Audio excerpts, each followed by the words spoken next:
football. It's personal between me and you, and I'm going to do you some serious harm, you big stiff idiot. The untouchable True School Sports Empire proudly presents something the boxing game's been missing. Hey, what's going on? It's your boy BT, and I came here to talk some boxing with the thousands of True School Sports subscribers.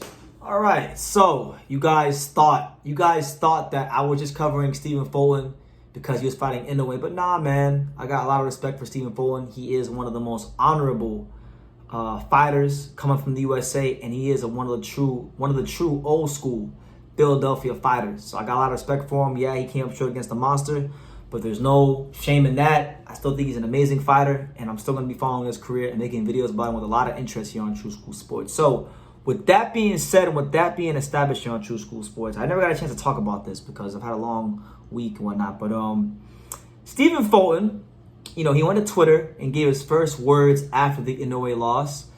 Pretty much was very, just gave good sportsmanship. He said after the Spence fight was done, he said congratulations to Inoue and congratulations to Crawford.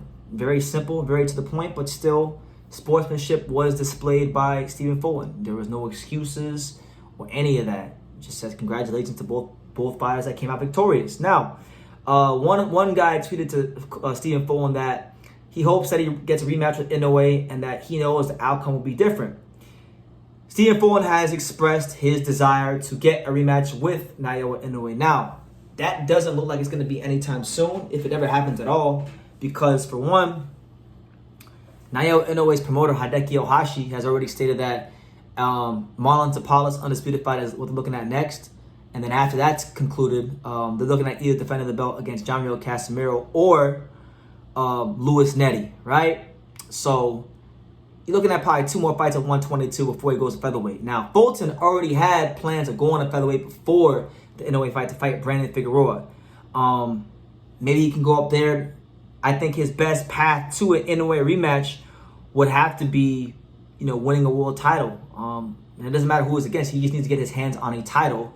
And he needs to be spectacular to the point where people demand to see him in the ring again. Because let's be real. He didn't just lose to Inoue. He got outclassed, outfoxed, outfought, and Inoue styled on him badly. It was not a competitive fight at all.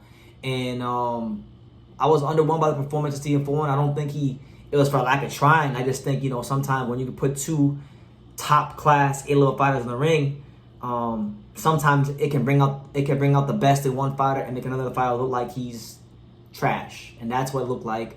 Even though Stephen Fulton is trash, he's a very good fighter. And personally, just due to his resume and the guys he was beating over the last couple of years and him being the freshest fighter, I personally had him pound for pound higher than Earl Spence before both the big fights happened last week. But that's a hot take. There's good fights out there for Fulton at 126. But I'm not going to lie to you. It's going to be very difficult for this man to get that world title. Because you got look at the champions. You got Ray Vargas, I think, has a belt at 26. Or it's a Figueroa. I'm not sure if it's Figueroa or Ray Vargas, but he's got he's moving. Fulton is moving up in weight. When you look at his style, Fulton is not necessarily a big puncher, right? So he's gonna be moving up into a division where he's gonna be fighting guys who hit harder, who are bigger, who also have some skills of their own. And I just think that this is really where Stephen Fulton's career begins.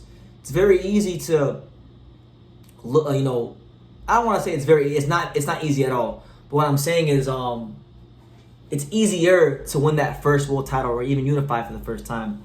But it's a lot more difficult when you get styled on the way he did against Inoue to come back and actually, become champion again. For example, right? I'll give you an example of the low weight classes.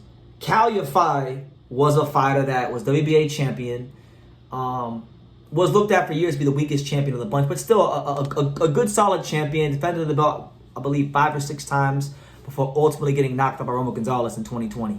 He never recovered from it. He maybe had one fight, and I forgot the fighter whose name who he fought, but he fought some cannon fodder opponent, didn't look good, and he never really recovered, and he kind of just retired. He never reached those heights again. Some fighters lose and they never reach those heights again. So the Inoue fight could actually make the Stephen Fulton story a lot better.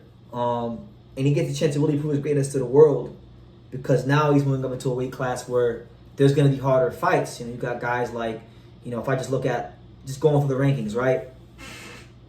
Fulton was WBC and WBO champion, right? So if I look at some guys in those rankings that he may have to go through, like Ruben Villa or Otabek Kolmatov or Frenchie Fortunato, Carlos Castro, you got, you know, Nick Ball, some tough fighters. I mean, some of those guys you might not fight just due to politics, but I'm just saying those are tough fighters. You know, and it's not going to be easy for him. It's going to be difficult, and I'm looking very forward to seeing how he rebounds from all this. And if he becomes featherweight champion at any point in his career, I'll tell you this, man.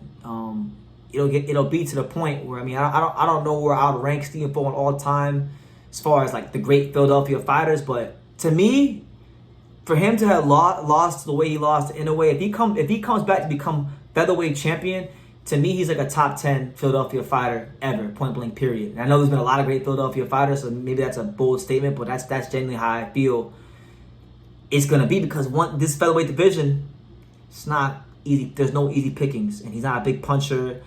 And defensively, you know, I think he's gotten into a habit from fighting all these Mexican fighters of being in the pocket a bit too much. So it's just some things he's got to clean up, and he's going to have to do it against guys that hit harder.